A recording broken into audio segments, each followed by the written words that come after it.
할렐루야. 오늘도 굿TV와 함께 하시는 여러분들을 주님의 이름으로 사랑하고 축복합니다. 우리는 그동안 계속 성막의 영성을 통해서 우리가 은혜를 함께 나누었습니다.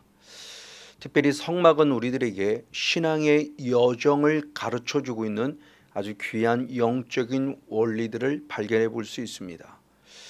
이 신앙의 여정을 바로 사도 바울은 복음이라고 표현하며 믿음으로 믿음에 이르는 것이라고 로마서 1장 17절에 말씀했습니다. 믿음으로 시작해서 믿음에 이르는 영성을 통해서 신앙의 여정을 가르쳐주고 있죠. 그 신앙의 여정의 출발점은 바로 성막문을 통과하는 것으로 시작해서 지성소에까지 이르는 것을 말씀해주고 있습니다. 그래서 첫 번째, 성막문을 통과함에 있어서 예수님은 요한복음 10장 7절과 9절 말씀을 통해서 나는 양의 문이라고 말하며 누구든지 나로 말미암아 들어가면 구원을 얻는다라고 하는 말씀을 통해서 우리에게 구원의 출발점을 알려주고 있습니다. 이제 이와 같이 예수님을 나의 구원자로 믿어 구원의 은혜에 들어왔으면 이제 우리는 어린아이 영성의 단계로서 반드시 번제단을 통과하며 번제단에서 우리의 죄 문제를 해결해야만 합니다.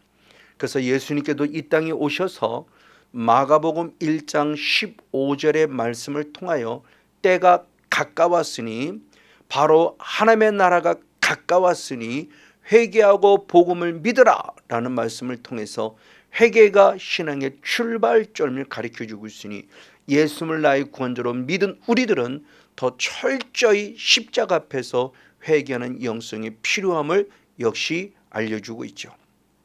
그리고 더 나아가 이제는 물두멍을 통과해야 되는데 이 물두멍에서 물은 하나님의 말씀을 많이 말해주고 있기 때문에 우리는 이 말씀이라는 거룩한 물을 통해서 우리는 늘 손과 발을 닦는 자가 되어야만 합니다.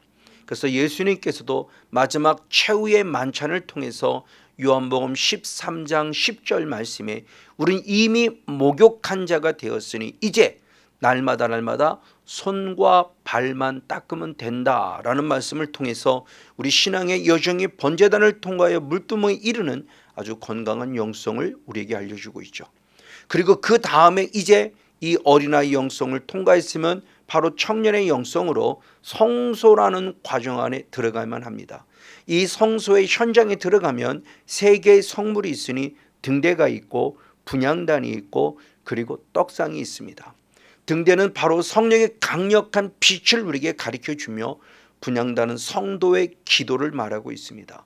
성령의 조명을 받고 성령의 감동을 받아 분향단에 엎드려 기도하는 우리의 영성을 역시 알려주고 있는 것이죠. 그래서 사도 바울은 에베소서 6장 18절의 말씀에 무시로 성령 안에서 기도하라고 말하며 늘 성령 안에 기도하기 위하여 깨어 있는 자가 되라고 말씀하고 있죠. 기도도 내가 하는 것이 아니라 성령으로 말미암아 해야 할 것을 말하고 있는 겁니다. 그리고 나아가 예수님의 동생인 유다 역시도 유다서 1장 20절의 말씀에 자기를 믿음 안에 잘 건축했으면 이제 성령으로 기도하라 라고 말하며 믿음 안에서는 우리들은 늘 기도하는 자가 될 텐데 성령으로 기도해야 된다고 말씀하고 있습니다. 그리고 이와 같이 기도할 뿐만 아니라 또 더불어 성령의 조명을 받아 이제는 떡상에 들어가야 되니 바로 떡상은 하나님의 말씀을 우리에게 가르쳐주고 있죠. 바로 이 하나님의 말씀을 통해서 우리들이 살아갈 수 있는 모습 가운데서 요한복음 14장 26절 말씀은 그래서 보혜사 성령이 우리에게 오시면 모든 말씀을 가르쳐 주시고 모든 말씀을 생각나게 하신다라고 말하면 역시 성령 안에서 말씀의 은혜 안에 있을 걸 말하고 있습니다. 그래서 사도 바울 역시도 디모데후서 3장 16절의 말씀에 하나님의 말씀은 성령의 감동, 하나님의 감동으로 된 것이라고 표현하면서 바로 말씀 기록 자체가 성령의 감동으로 기록되어진 거기 때문에 우리 역시 성령의 조명을 받아 성령의 감동 안에 있을 때 그 말씀이 깨달아질 수 있음을 우리에게 알려주죠. 맞습니다. 이런 과정으로 신앙이 성장했으면 이제 아비의 신앙으로 지성소의 영성까지 이르를 때 믿음으로 믿음에 이르는 영성이요 구원을 얻은 자가 구원에 이르는 영성으로 나아감을 가르쳐주고 있습니다. 맞습니다. 자, 그런데 이 지성소로 가기 전에 우리는 한 단계를 거쳐야 되니 바로 그것이 휘장이라는 현장입니다. 맞습니다. 마당들을 지났고 그리고 성소에 들어왔으니 지성소로 가야 되는데 마지막 관문인 휘장을 통과해야 됩니다. 그래서 이제 오늘은 출애굽기 26장 33절 말씀을 중심을 통해서 휘장의 영성이란 제목으로 오늘과 다음 주에 2시간에 걸쳐서 한번 휘장이 주는 영적 원리들을 살펴보며 함께 우리가 한번 은혜를 나누어 보기 원합니다. 그럼 휘장은 과연 어떠한 사명, 어떤 일을 하는가? 출애굽기 방금 말씀한 26장 34절의 말씀을 통해서 보면 마지막에 아주 중요한 원리를 알려주고 있으니 성소와 지성소를 구분하신다라고 표현해요. 성소와 지성소를 구별한다라고 표현하고 있습니다. 휘장이 하는 첫 번째 일은 뭐냐? 성소와 지성소를 구분합니다. 성소에는 제사장들이 매일매일 들어가서 하나님 앞에 영광 올려드려야 될 귀한 예물이 있습니다. 귀한 성물이 있습니다. 그것이 바로 등대와 분향단과 바로 떡상입니다. 그 가운데 매일매일 다뤄야 할 것은 바로 등대와 분향단입니다. 그래서 등대 안에 불을 붙일 때마다 분향단에서 똑같이 기도의 향이 올라가는 역사가 있어야 될 뿐만 아니라 또는 일주일에 한 번씩 떡상에 떡을 진설해야 될 필요성이 있기 때문에 안식일마다 또한 성소에 들어가 하나님께 귀한 말씀을 통해서 우리들에게 은혜를 주신다는 영적 원리를 알려주고 있습니다. 그러나 반면에 지성소는 1년에 단 한 번 대속죄일을 맞아서 한 번 들어가는 곳입니다. 그러기에 이와 같이 성소와 지성소는 분명히 구분이 되어져 있으니 그걸 구분하기 위해서 휘장으로 막을 가려서 구별하시고 구분하신다고 하는 겁니다. 그래서 보통 우리가 바로 성소를 말할 때 코데시라고 하는 원어로 사용합니다. 코데시는 마저 거룩한 곳 이런 의미를 가지고 있습니다. 그러나 반면에 지성소는 코데시 하코다심이라는 뜻을 가지고 원어입니다. 이 뜻은 거룩한 것들 중에 거룩한 곳이라는 의미를 가지고 있기 때문에 구별되어져서 하나님께서 휘장을 통해서 분명히 구별되어 우리들의 삶을 요구하고 있는 것이죠. 그래서 예수님께서도 성소가 우리가 휘장의 영성 안에 있어서 구별되듯이 예수는 반드시 우리들에게 휘장의 영성을 요구하며 마태복음 25장 32절의 말씀에 마지막 때는 민족을 모아 각각 구분하기를 목자가 양과 염소를 구분하는 것 같이 할 것이다라고 말하며 마지막 때 분명히 구분하십니다. 주님은 차별하지는 않지만 반드시 구분한다는 것, 구별한다는 것이 지금 우리들에게 주는 영적 원리가 과연 무엇일까요? 우리는 깊이 생각해 보지 않을 수 없습니다. 그럼 왜 구분하시는가라고 했을 때 레위기 20장 26절의 말씀에 보면 나에게 거룩하라 라고 말씀했습니다. 나 여호와가 거룩하고 내가 또 너희로 나의 소유를 삼으려고 너희를 만민 중에서 구별했느니라 말하며 거룩한 존재로 구별되어져 우리를 하나님 품 안에 안기게 하고자 원하는 주님의 거룩한 뜻이 있으니 구별됐다는 것이 얼마나 복되고 아름다운 것인지요. 맞습니다. 이를 통해서 성경 곳곳에서는 우리에게 구별에 대한 부분을 분명히 영적 원리를 알려주고 있을 때 말라기 선지자 역시도 말라기 3장 18절의 말씀을 통해서 의인과 악인을 분별하고 하나님을 섬기는 자와 섬기지 아니하는 자를 분별하신다라는 말씀을 통해서 반드시 우리를 구분하시고 구별하시고 분별하시는 휘장의 영성이 있음을 우리에게 잘 가르쳐주고 있습니다. 이에 예수님께서도 친히 말씀하실 때 마태복음 13장 30절의 말씀에 아주 중요한 말씀을 하셨으니 주님께서 마지막 때 알곡과 가라지를 구별하시겠다 주님이 분명히 분별하시겠다고 말합니다. 근데 이걸 조금 더 구체적으로 말하면 그 알곡은 과연 무엇이고 가라지는 무엇인가를 역시 마태복음 13장 49절의 말씀 중에서 의인 중에서 악인을 갈라낼 것이다, 의인 중에서 악인을 구별할 것이라는 이 말씀이 우리에게 주는 영적 메시지가 무엇일까요? 조금 더 우리가 은밀히 생각해 보면은 여기서 말씀하는 악인은, 가라지는 예수를 안 믿는 불신자가 아니라는 겁니다. 예수를 믿는 자들 중에서 나중에 결국 믿음을 떠난 사람들이 있다고 하는 것을 우리에게 가르쳐주며, 이들을 누구라고 말하는가? 가라지요, 의인 중에 악인이라고 말해요. 그래서 디모데전서 4장 1절에 바로 사도 바울은 성령께서 하신 말씀을 바로 그의 믿음의 아들인 디모데에게 알려줄 때 마지막에 많은 사람이 믿음에서 떠난다고 말하는데, 왜 믿음에 떠나냐? 미혹해 하는 영과 귀신의 가르침으로 말미암아 믿음에서 떠난다라고 말씀해 주고 있습니다.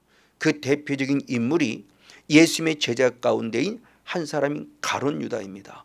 예수님은 친히 말씀하시기를 요한복음 6장 64절 말씀에 너희 중에 믿음을 떠난 자가 있다고 표현하며, 그 믿음에서 떠난 자가 곧 나를 팔 자라고 말하며 가룟 유다를 미리 예표하고 있음을 우리는 성경을 통해서 알 수 있습니다. 그럼 결국 이 믿음에 떠난 삶, 다시 말하면 이 의인 중에 악인은 누구냐? 예수님이 역시 친히 말씀하셨으니 요한복음 3장 36절의 말씀에 하나님의 말씀, 예수님의 말씀에 순종하지 아니하는 자로서 그들은 영생을 보지 못할 뿐만 아니라 오히려 하나님의 진노가 그 위에 머무른다고 말하며 충격적인 말씀을 우리에게 던져주고 있습니다. 이에 사도 바울 역시도 똑같은 말씀을 했으니 데살로니가 후서 1장 8절과 9절 말씀을 통해서 하나님을 모르는 자, 특별히 예수 그리스도의 복음을 복종치 아니하는 자에게는 하나님의 영광을 떠나 영원한 멸망을 받을 것이라고 표현하며 하나님의 진노가 임할 것이요 하나님의 형벌이 임할 것을 우리에게 알려주고 있습니다. 자, 그러면 중요하죠. 의인 중에 악인이 과연 누구일까라는 부분입니다. 분명히 예수를 믿었는데 악인이 되고 말았다는 겁니다. 믿음에서 떠난 자요 말씀에 불순종함으로 말미암아 믿음에서 떠난 자가 되었다는 겁니다. 그런 한 예로서 우리는 요한일서 3장 12절의 말씀을 통해서 가인이란 사람을 예로 들며, 가인은 악한 자에게 속해서 그 아우를 죽였다라고 말하며 악한 자에게 속했다고 말합니다. 자, 그럼 이 악한 자는 무엇일까요? 우리는 하나님의 나라를 비유로 설명하면서 네 가지 밭 가운데 첫 번째 밭인 길가밭이 있습니다. 그 길가밭에 대해서 예수님께서 친히 마태복음 13장 19절의 말씀에서는 악한 자가 와서 그 마음에 뿌리는 걸 빼앗는다라고 표현했어요. 악한 자가 와서 마음에 뿌린 것 말씀이다, 말씀을 빼앗는다고 그랬는데, 똑같은 병행 구절인 누가복음 8장 12절 말씀에서는 분명히 영의 세계를 등장시키며 마귀가 와서 들은 말씀을 빼앗는데 구원 얻지 못하게 하려고 말씀을 빼앗는다고 표현하며, 그 악한 자가 바로 누구냐? 마귀임을 가르쳐주면서 실제적인 영의 세계 속에서 결국 가인은 악한 자, 다시 말은 마귀에게 속한 자가 되었기 때문에 하나님을 믿음에도 불구하고 끝내 동생 아벨을 죽이는 최초의 살인자가 된 것을 우리는 너무나 잘 알고 있습니다. 그러면 예수를 믿음에도 불구하고 언제 어둠의 틈을 탈까요? 예수님이 역시 친히 말씀하셨습니다. 마태복음 13장 25절의 말씀과 38절과 39절의 말씀을 보면은 우리가 잘 때에 원수가 와서 곡식 가운데 가라지를 뿌렸다, 알곡 가운데 가라지를 뿌렸다 그러는데, 그 원수는 누구냐라고 했을 때 바로 마귀라고 말하며, 마귀의 존재가 가라지, 결국 뭐냐? 악한 영의 아들들이라고 하는 표현을 통해서 그 어둠의 영이 우리들 안에 잠자고 우리들 안에 들어오고 있다고 하는 것이죠. 언제? 잘 때. 성경은 잘 때를 영적으로 잘 때라고 말하며 그 영적으로 잘 때를 어느 때라고 하느냐, 말씀을 듣지 못하는 유두고와 같은 때. 유두고는 말씀을 듣다가 졸다가 죽고 말았어요. 그리고 예수님의 제자들처럼 겟셋마네 동산에서 기도하지 않을 때 피곤하여 잠으로 말미암아 결국들은 시험에 든 것을 너무나 잘 알고 있습니다. 이와 같이 기도하지 않을 때, 말씀 안에 온전히 들어오지 않을 때 어둠의 영은 우리에게 가라지를 뿌리고 갑니다. 알고 긴 우리들에게 가라지를 뿌리고 와서 타락하게 만들어 하나부터 떠나게 만들고 믿음에서 떠나게 만드는 존재가 성경은 분명히 영의 세계 실제 속의 마귀라고 말하고 있다고 하는 것이죠. 그래서 우리가 잘 알고 있는 바리새인을 향해서 마태복음 23장 33절의 말씀에 누구보다 하나님 말씀대로 산다고 발부둥치는 바리새인을 향하여 이 독사의 새끼들아 라고 표현하며 주님이 엄한 책망을 하면서 너희가 지옥의 판결을 피하겠느냐라고 말하며 분명히 하나님을 믿음에도 불구하고 지옥 간다라는 충격적인 얘기를 하고 있습니다. 이것이 우리들에게 주는 영적인 교훈이 무엇일까요? 조금 전에 말씀드린 가룟 유다가 왜 믿음에서 떠났고 결국 왜 예수님을 팔았을까요? 성경은 분명히 답을 주기를 요한복음 13장 2절과 27절 말씀을 통해서 마귀가 가룟 유다에게 예수를 팔 생각을 집어넣었다고 표현하며 그 예수를 팔 생각을 꿀떡 삼켜서 결국 예수님을 배반하고 팔아버렸을 때 마귀는 들어갔다고 표현함을 통해서 지금도 끊임없이 예수 믿는 우리들에게 어둠의 영이라는 존재는 우리에게 틈타 들어와서 우리의 알곡을 바로 마지막 때에 가라지로 만드는, 의인 중에 악인으로 만들어가고 있는 끔찍한 영적 세계가 실제로 벌어지고 있다는 것을 우리에게 알려주며 이것을 주님 마지막 때 구분하시고 구별하신다는 거죠. 또는 구약에서 대표적인 자가 바로 엘리성의 두 아들인 홈니와 비느하스입니다.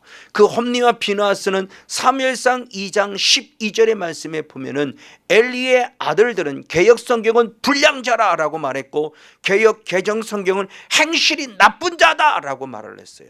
그래서 여호와를 알지 아니하더라 그래요. 하나님을 믿는 제사장인데 전혀 이들은 불량자, 행실이 나쁜 자예요. 근데 이걸 원어로 살펴보면은 단순히 나쁜 사람이라는 차원이 아니라 벨리알이라는 원어를 가지고 있습니다. 그 불량자라는 원어가 벨리알이라는 원어를 가지고 있습니다. 그래서 킹 제임스 흠정역 번역본에서는 벨리알의 아들들이다 라고 이렇게 표현해요. 그럼 벨리알은 과연 누구냐는 거죠. 이 벨리알을 사도 바울을 통해서 고린도서 6장 15절의 말씀에 어찌 그리스도와 벨리알이 조합할 수 있겠냐, 어찌 하나가 될 수 있겠냐고 말했을 때 그 벨리알은 달리 말하면 사탄의 또 다른 이름으로 기록이 되어 있습니다.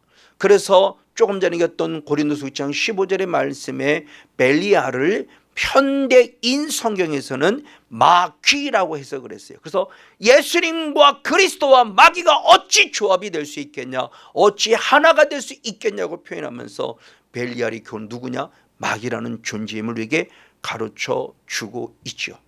그래서 의인 중에 악인에 속한 대표적인 인물을 조금 전에 말씀을 드렸듯이 바리새인이라고 그랬죠. 바리새인을 바로 조금 전에 했던 바로 이 독사의 새끼다라고는 예수님의 책망을 던 그들이 요한복음 8장 31절의 말씀을 통해서 보면은 유대인 중에 예수를 믿는 제자가 되었더라라고 표현하고 있고, 그런가 하면 34절의 말씀을 통해서 우리에게 무엇을 가르치냐, 죄를 범하는 자가 죄의 종이다 라고 표현해 주고 있고, 그를 통해서 44절의 말씀에 그러므로 너희는 너희 아비 마귀에게서 났다라고 표현하며 예수를 믿음에도 불구하고 대단히 안타깝지만 죄를 짓는 그들을 향해서 네 아비는 마귀다라고 책망하는 음성을 보면서 나는 과연 어떤 위치 어느 자리에 서 있는지 내 영성을 돌아보지 아니할 수 없습니다.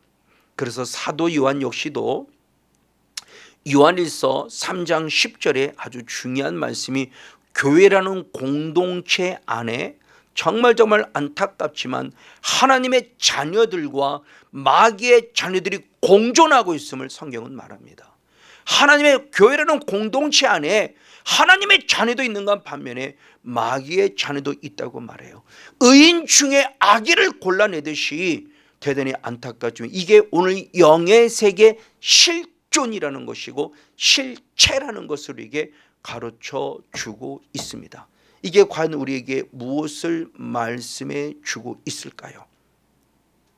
그래서 예수님께서는 마태복음 10장 6절의 말씀에 잃어버린 자를 찾으라 라고 제자들을 파송했는데, 그 잃어버린 자가 그냥 우리의 해석으로는 단순히 그냥 길을 잃어버린 자의 차원으로 원어를 해석을 했지만 그 원어가 보면 아폴리미라는 원어입니다. 근데 이 아폴리미라는 원어는 바로 지옥을 말하는 멸망을 말해주고 있으니 결국 잃어버린 자는 단순히 잠시 예수를 믿다가 하나님을 믿다가 길을 잃어버린 자를 말하는 것이 아니라 멸망받은 자를 찾아가 다시 그들을 구원의 길로 인도하라고는 예수님의 절대 명령이 우리에게 주어지고 있습니다. 다시 말하면 그들은 의인 중에 악인으로 타락해가면서 결국 주님의 휘장의 영성 앞에 구별되어 심판대 앞에 가는 자들이기 때문에 빨리 그들을 다시 불러서 구원의 바늘에 세워야 될 책임이 우리들에게 있다고 하는 것을 가르쳐주며, 예수 그리스도를 안 믿는 외부 사람들을 우리가 예수를 믿게 하는 은혜도 중요하지만 예수 그리스도를 믿는 우리들 속에서 마지막 때 주님께서 나를 구별하실 때 나는 의인의 반열에 설 것인지 아니면 의인 중에 악인의 반열에 설 것인지 늘 자기 자신을 돌아보는 자가 되어야만 한다고는 사실입니다. 그래서 사도 요한은 역시 요한일서 4장 6절 말씀을 통해서 하나님께 속한 자가 있고 하나님께 속하지 않은 세상에 속한 자가 있다고 표현하며, 하나님께 속한 자는 하나님을 아는 자로서 바로 우리들의 하나님의 말씀을 듣는 자이지만, 하나님께 속하지 아니한 자, 즉 세상에 속한 자는 하나님의 말씀을 전혀 듣지 아니하는 자로서 미혹의 영역에 속한 자임을 우리에게 가르쳐 주고 있죠. 이를 통해서 사도 바울은 우리에게 중요한 영적 원리를 알려줬습니다. 그래서 고린도후서 13장 5절 말씀을 통해서 내가 내 스스로 내가 정말 믿음 안에 있는가, 나 자신을 늘 시험하고 우리 자신을 확증하는 자가 되어야만 한다고 성경이 강력하게 요구하고 있습니다. 고린도 교회는 분명히 예수님을 잘 믿는 그런 교회 중에 하나였고요, 그들에게는 은사도 있고 능력도 있는 교회 중에 하나였습니다. 그럼에도 불구하고 그들은 음란의 죄를 범했고요, 우리로서는 상상할 수 없는 죄를 범하면서 끊임없이 사도 바울을 통해서 책망을 받음으로 고린도후서를 마무리 지며 우리에게 한 번 더 경각심을 주고 있기에 너 자신을 시험하고 너 자신을 확증하라고 말씀하며 내가 정말 믿음 안에 있는가, 나의 신앙을 돌아보는 자가 되라고 말씀하고 있는 것입니다. 그리고 더 나아가 갈라디아서 6장 1절 말씀에도 혹시 또 다른 형제들이 무슨 범죄한 일이 있거든 너는 신령한 너희는 온유한 심령으로 그들을 바로 잡을 뿐만 아니라 중요해요. 자기 자신을 돌아보아 너도 시험을 받을까 두려워라고 말하며 철저히 자기 점검, 철저히 십자가 앞에 무릎 꿇는 거룩한 영성의 필요성을 우리에게 가르쳐주고 있습니다. 마지막 때 주님은 우리를 분명히 구별하십니다. 의인 중에 악인을 구별하십니다. 그러므로 우리는 로마서 12장 1절 말씀에 내 몸을 하나님이 기뻐하는 거룩한 산제소 드리는 영적 예배자가 되어져서 하나님의 선하시고 하나님의 기뻐하시고 하나님의 온 뜻이 무엇인지 분별할 수 있는 지혜가 필요하다는 거죠. 그래야 의인의 반열에 설 수 있기 때문입니다. 맞습니다. 바로 이런 사람이 누구인가? 디모데후서 2장 15절의 말씀에 부끄러울 것이 없는 일꾼이라고 말하며 진리의 말씀을 분별할 줄 아는 자라고 표현했습니다. 저와 여러분 마지막 때까지 믿음을 지킴에 있어서 말씀을 통해서 온전한 분별이 되어져 악한 사탄에게 속아 의인 중에 악인으로 타락 타락하지 아니하고 마지막 끝까지 믿음을 지켜가는 영적 주인공 우리 모두가 되어줘서 마지막 휘장 영성의 주님의 분별의 반열에 서는 축복의 반열에 서는 우리 모두가 되어지기를 예수님의 이름으로 간절히 축복하고 축원을 드립니다.